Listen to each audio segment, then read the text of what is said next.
আজকের ভিডিওতে আমরা আলোচনা করব ভারত ও পাকিস্তানের মধ্যে দীর্ঘদিন ধরে চলা দ্বন্দ্ব নিয়ে।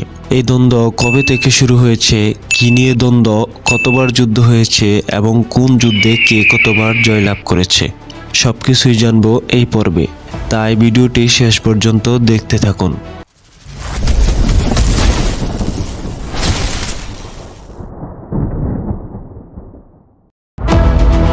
ভারত পাকিস্তান দ্বন্দ্ব শুরু হয় 1947 সাল থেকে। সেই সময় ব্রিটিশরা ভারত ছেড়ে চলে যায় এবং ভারতকে ধর্মের ভিত্তিতে দুটি ভাগে ভাগ করা হয়। সেই ভাগের ফলে দুটি স্বাধীন দেশের জন্ম হয়, ভারত এবং পাকিস্তান। ভারত ছিল প্রধানত হিন্দু অধ্যুষিত আর পাকিস্তান ছিল মুসলিম অধ্যুষিত দেশ। কিন্তু এই ভাগের সময় একটি বড় সমস্যা দেখা দেয়, সেটি হলো কাশ্মীর। কাশ্মীর ছিল একটি রাজ্য যেখানে বেশিরভাগ মানুষ মুসলিম ছিল, কিন্তু রাজা ছিলেন হিন্দু রাজা মহারাজা হরি সিং। তিনি ভারতের সাথে যোগ দিতে চেয়েছিলেন, অন্যদিকে পাকিস্তান চেয়েছিল কাশ্মীর তাদের অংশ হোক। এই বিতর্ক থেকে দুটি দেশের মধ্যে দ্বন্দ্বের সূচনা হয়। 1947 সালে পাকিস্তান সমর্থিত উপজাতি যোদ্ধারা কাশ্মীর আক্রমণ করে। সে আক্রমণের মুখে মহারাজা হরি সিং ভারতের কাছে সাহায্য চান এবং ভারতের সাথে যোগদানের চুক্তি করে বসেন। এরপর ভারতীয় সেনারা কাশ্মীরে প্রবেশ করে আর শুরু হয় প্রথম যুদ্ধ। দুই পক্ষে মিলিয়ে প্রায় সেই যুদ্ধে 2 থেকে 3 লক্ষ মানুষ মৃত্যুবরণ করে। জাতিসংঘের মধ্যস্থতায় সেই যুদ্ধ বিরতি হয়।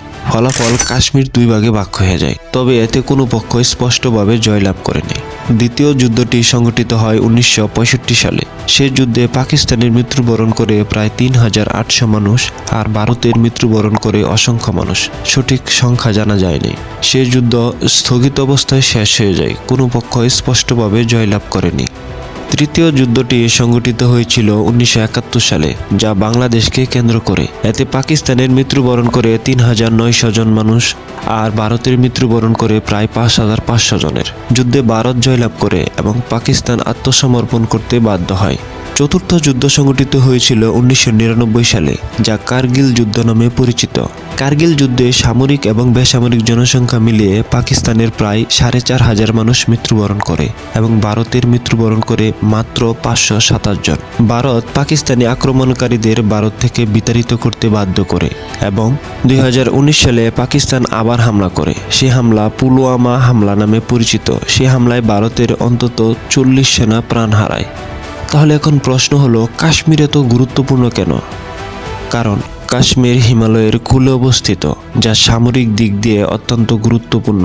এখান থেকে অনেক নদী উৎপন্ন হয়, যা দুই দেশের কৃষি ও জীবন ধারণের জন্য অত্যন্ত জরুরি। কাশ্মীরকে বলা হয় পৃথিবীর স্বর্গ, যা পর্যটনের মাধ্যমে প্রচুর বৈদেশিক মুদ্রা আয় করা সম্ভব। ভিডিওটি যদি ভালো লেগে থাকে তাহলে আশা করব একটি লাইক করবেন। এতক্ষণ সাথে থাকার জন্য আপনাকে ধন্যবাদ।